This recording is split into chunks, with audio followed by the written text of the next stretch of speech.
Without, the night was cold and wet, but in the small parlor of Laburnum Villa, the blinds were drawn and the fire burned brightly. Father and son were at chess, the former, who possessed ideas about the game involving radical changes, putting his king into such sharp and unnecessary perils that it even provoked comment from the white-haired old lady knitting placidly by the fire.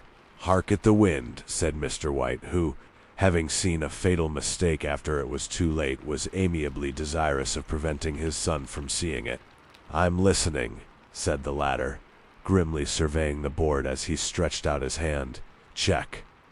"I should hardly think that he'd come tonight," said his father, with his hand poised over the board. "Mate," replied the son. "That's the worst of living so far out," bawled Mr. White with sudden and unlooked-for violence.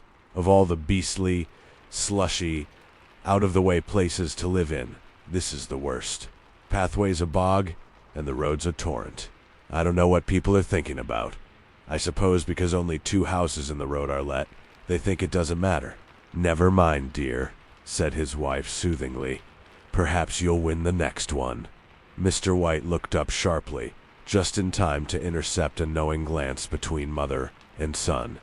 The words died away on his lips, and he hid a guilty grin in his thin gray beard.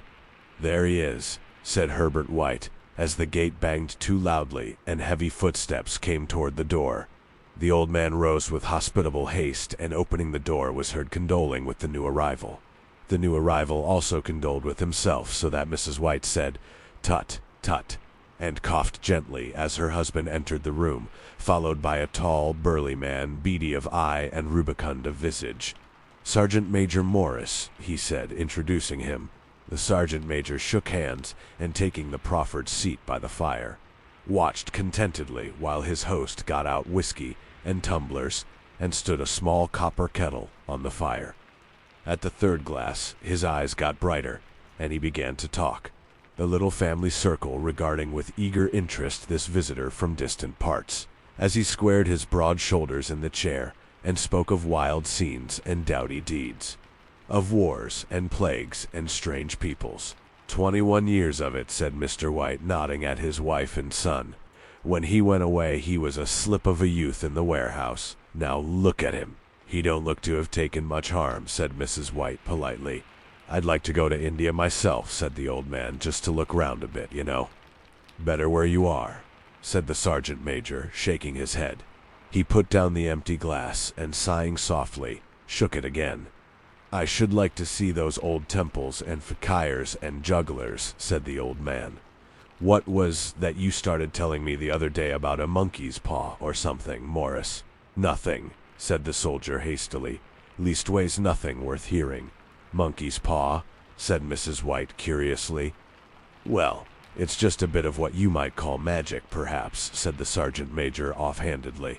His 3 listeners leaned forward eagerly. The visitor absent-mindedly put his empty glass to his lips and then set it down again. His host filled it for him. "To look at," said the sergeant major, fumbling in his pocket. "It's just an ordinary little paw, dried to a mummy." He took something out of his pocket and proffered it.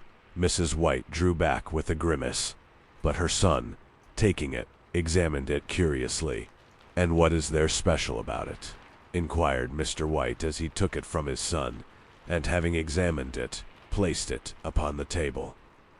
"It had a spell put on it by an old fakir," said the sergeant major, "a very holy man. He wanted to show that fate ruled people's lives, and that those who interfered with it did so to their sorrow. He put a spell on it so that 3 separate men could each have 3 wishes from it. His manner was so impressive that his hearers were conscious that their light laughter jarred somewhat. "Well, why don't you have 3, sir?" said Herbert White cleverly. The soldier regarded him in the way that Middle Ages want to regard presumptuous youth. "I have," he said quietly, and his blotchy face whitened. "And did you really have the 3 wishes granted?" asked Mrs. White. "I did," said the sergeant major, and his glass tapped against his strong teeth. "And has anybody else wished?" persisted the old lady. "The first man had his 3 wishes." "Yes," was the reply. "I don't know what the first 2 were, but the third was for death." That's how I got the paw." His tones were so grave that a hush fell upon the group. "If you've had your 3 wishes, it's no good to you now, then, Morris," said the old man at last. "What do you keep it for?" The soldier shook his head. "Fancy, I suppose," he said slowly. "I did have some idea of selling it, but I don't think I will. It has caused enough mischief already. Besides, people won't buy. They think it's a fairy tale. Some of them, and those who do think anything of it, want to try it first and pay me afterward." "If you could have another 3 wishes," said the old man, eyeing him keenly, "would you have them?" "I don't know," said the other, "I don't know." He took the paw, and, dangling it between his forefinger and thumb, suddenly threw it upon the fire. White, with a slight cry, stooped down and snatched it off. "Better let it burn," said the soldier solemnly. "If you don't want it, Morris," said the other, "give it to me." "I won't," said his friend doggedly. "I threw it on the fire. If you keep it, don't blame me for what happens. Pitch it on the fire again like a sensible man." The other shook his head and examined his new possession closely. "How do you do it?" he inquired. "Hold it up in your right hand and wish aloud," said the sergeant major, "but I warn you of the consequences." "Sounds like the Arabian Nights," said Mrs. White, as she rose and began to set the supper. "Don't you think you might wish for 4 pairs of hands for me?" Her husband drew the talisman from pocket, and then all 3 burst into laughter as the sergeant major, with a look of alarm on his face, caught him by the arm. "If you must wish," he said gruffly, "wish for something sensible." Mr. White dropped it back in his pocket and, placing chairs, motioned his friend to the table. In the business of supper the talisman was partly forgotten, and afterward the 3 sat listening in an enthralled fashion to a second installment of the soldier's adventures in India. "If the tale about the monkey's paw is not more truthful than those he has been telling us," said Herbert, as the door closed behind their guest, just in time for him to catch the last train, "we shall not make much out of it." "Did you give him anything for it, father?" inquired Mrs. White, regarding her husband closely. "A trifle," said he, coloring slightly. "He didn't want it, but I made him take it, and he pressed me again to throw it away." "Likely," said Herbert with pretended horror. "Why, we're going to be rich and famous and happy. Wish to be an emperor, father, to begin with. Then you can't be henpecked." He darted round the table, pursued by the maligned Mrs. White, armed with an antimacassar. Mr. White took the paw from his pocket and eyed it dubiously. "I don't know what to wish for, and that's a fact," he said slowly. "It seems to me I've got all I want." "If you only cleared the house, you'd be quite happy, wouldn't you?" said Herbert with his hand on his shoulder. "Well, wish for £200 then, and I'll just do it." His father, smiling shamefacedly at his own credulity, held up the talisman, as his son, with a solemn face, somewhat marred by a wink at his mother, sat down at the piano and struck a few impressive chords. "Grass. I wish for £200, said the old man distinctly. A fine crash from the piano greeted the words, interrupted by a shuddering cry from the old man. His wife and son ran toward him. "It moved," he cried, with a glance of disgust at the object as it lay on the floor. "As I wished, it twisted in my hand like a snake." "Well, I don't see the money," said his son as he picked it up and placed it on the table, "and I bet I never shall." "It must have been your fancy, father," said his wife, regarding him anxiously. He shook his head. "Never mind, though. There's no harm done, but it gave me a shock all the same." They sat down by the fire again while the 2 men finished their pipes. Outside the wind was higher than ever, and the old man started nervously at the sound of a door banging upstairs. A silence unusual and depressing settled upon all 3, which lasted until the old couple rose to retire for the night. "I expect you'll find the cash tied up in a big bag in the middle of your bed," said Herbert as he bade them good night, "and something horrible squatting up on top of the wardrobe watching you as you pocket your ill-gotten gains." He sat alone in the darkness, gazing at the dying fire, and seeing faces in it. The last face was so horrible and so simian that he gazed at it in amazement. It got so vivid that, with a little uneasy laugh, He felt on the table for a glass containing a little water to throw over it. His hand grasped the monkey's paw, and with a little shiver he wiped his hand on his coat and went up to bed. In the brightness of the wintry sun next morning as it streamed over the breakfast table, he laughed at his fears. There was an air of prosaic wholesomeness about the room which it had lacked on the previous night, and the dirty, shriveled little paw was pitched on the sideboard with a carelessness which betokened no great belief in its virtues. "I suppose all old soldiers are the same," said Mrs. White, "the idea of our listening to such nonsense. How could wishes be granted in these days? And if they could, how could £200 hurt you, father?" "Might drop on his head from the sky," said the frivolous Herbert. "Morris said that things happened so naturally," said his father, "that you might, if you so wished, attribute it to coincidence." "Well, don't break into the money before I come back," said Herbert as he rose from the table. "I'm afraid it'll turn you into a mean, avaricious man, and we shall have to disown you." His mother laughed, and following him to the door, watched him down the road, and returning to the breakfast table, was very happy at the expense of her husband's credulity, all of which did not prevent her from scurrying to the door at the postman's knock, nor prevent her from referring somewhat shortly to retired sergeant majors of bibulous habits when she found that the post brought a tailor's bill. "Herbert will have some more of his funny remarks, I expect, when he comes home," she said as they sat at dinner. "I dare say," said Mr. White, pouring himself out some beer. "But for all that, the thing moved in my hand. That I'll swear to." "You thought it did," said the old lady soothingly.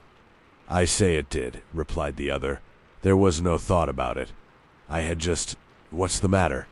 His wife made no reply.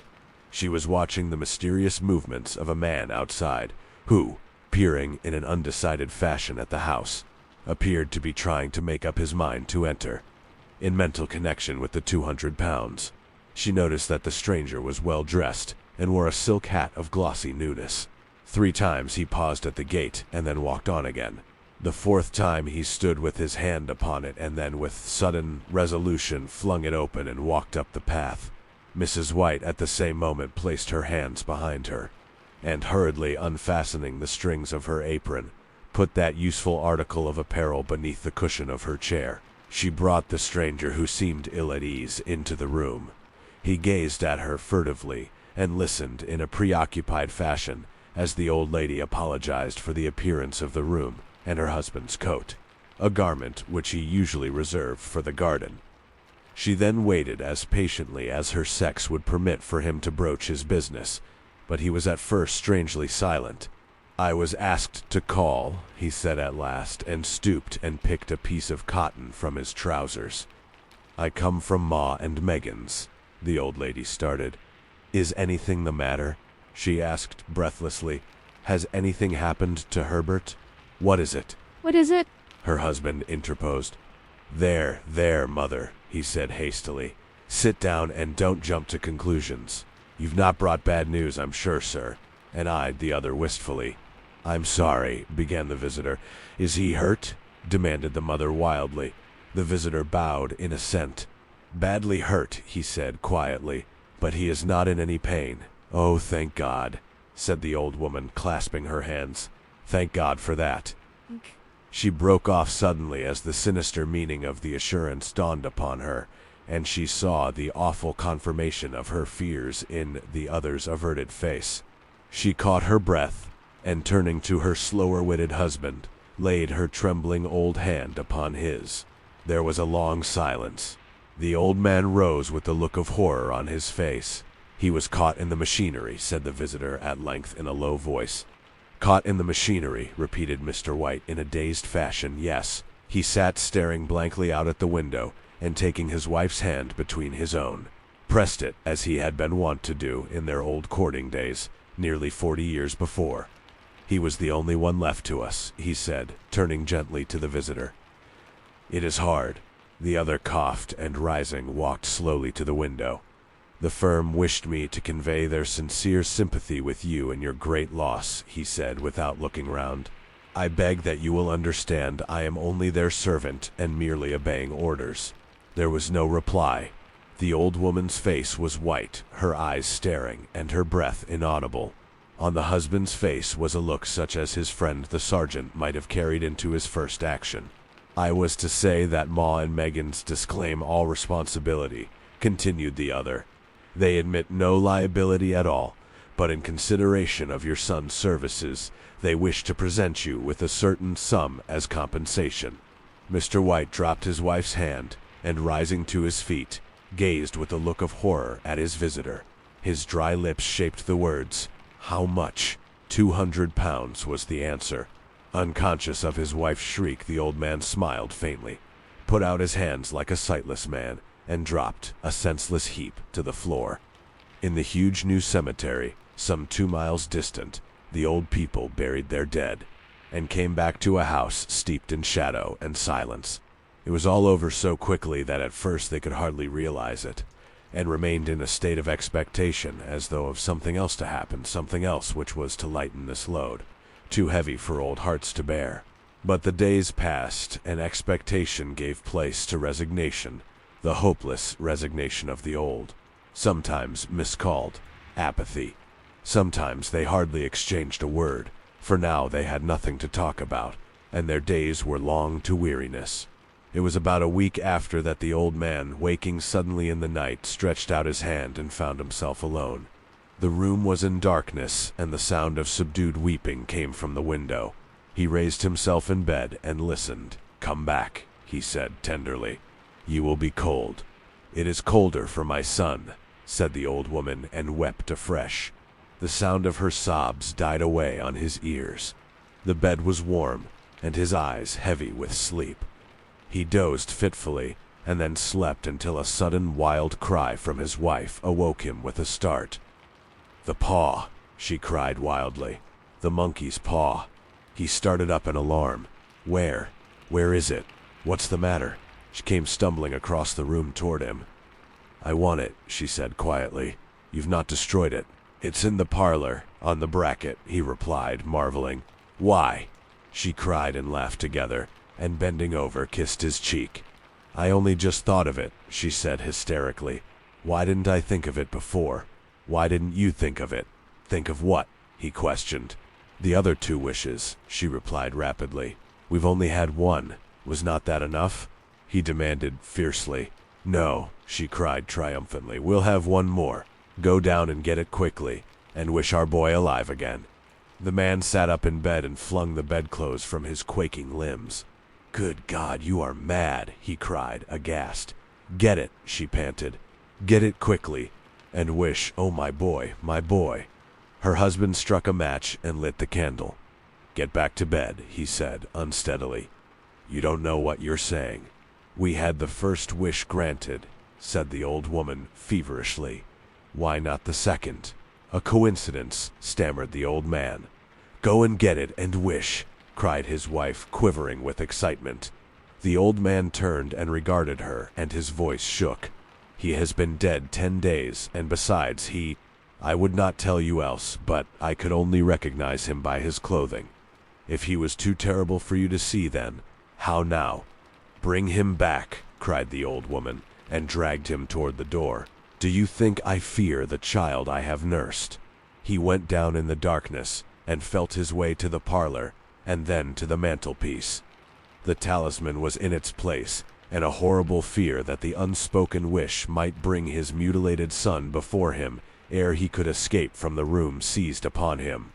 And he caught his breath as he found that he had lost the direction of the door. His brow cold with sweat, he felt his way round the table, and groped along the wall until he found himself in the small passage with the unwholesome thing in his hand. Even his wife's face seemed changed as he entered the room. It was white and expectant, and to his fears seemed to have an unnatural look upon it. He was afraid of her. "Wish," she cried in a strong voice. "It is foolish and wicked," he faltered. "Wish," repeated his wife. He raised his hand. "I wish my son alive again." The talisman fell to the floor, and he regarded it fearfully. Then he sank trembling into a chair, as the old woman, with burning eyes, walked to the window and raised the blind. He sat until he was chilled with the cold, glancing occasionally at the figure of the old woman peering through the window. The candle end, which had burned below the rim of the china candlestick, was throwing pulsating shadows on the ceiling and walls, until, with a flicker larger than the rest, it expired. The old man, with an unspeakable sense of relief at the failure of the talisman, crept back to his bed, and a minute afterward the old woman came silently and apathetically beside him. Neither spoke, but lay silently listening to the ticking of the clock. A stair creaked, and a squeaky mouse scurried noisily through the wall. The darkness was oppressive, and after lying for some time screwing up his courage, he took the box of matches, and striking one, went downstairs for a candle. At the foot of the stairs the match went out, and he paused to strike another, and at the same moment a knock, so quiet and stealthy as to be scarcely audible, sounded on the front door. The matches fell from his hand. He stood motionless, his breath suspended, until the knock was repeated. Then he turned and fled swiftly back to his room, and closed the door behind him. A third knock sounded through the house. "What's that?" cried the old woman, starting up. "A rat," said the old man in shaking tones. "A rat. It passed me on the stairs." His wife sat up in bed listening. A loud knock resounded through the house. "It's Herbert," she screamed. "It's Herbert." She ran to the door, but her husband was before her, and catching her by the arm, held her tightly. "What are you going to do?" he whispered hoarsely. "It's my boy, it's Herbert," she cried, struggling mechanically. "I forgot it was 2 miles away. What are you holding me for? Let go. I must open the door." "For God's sake, don't let it in," cried the old man, trembling. "You're afraid of your own son," she cried, struggling. "Let me go. I'm coming, Herbert. I'm coming." There was another knock, and another. The old woman, with a sudden wrench, broke free and ran from the room. Her husband followed to the landing and called after her appealingly as she hurried downstairs. He heard the chain rattle back and the bottom bolt drawn slowly and stiffly from the socket. Then the old woman's voice, strained and panting. "But the bolt!" she cried loudly. "Come down!" "I can't reach it." But her husband was on his hands and knees, groping wildly on the floor in search of the paw. If he could only find it before the thing outside got in. A perfect fusillade of knocks reverberated through the house, and he heard the scraping of a chair as his wife put it down in the passage against the door. He heard the creaking of the bolt as it came slowly back, and at the same moment he found the monkey's paw and frantically breathed his third and last wish. The knocking ceased suddenly, although the echoes of it were still in the house. He heard the chair drawn back and the door opened. A cold wind rushed up the staircase, and a long, loud wail of disappointment and misery from his wife gave him courage to run down to her side and then to the gate beyond.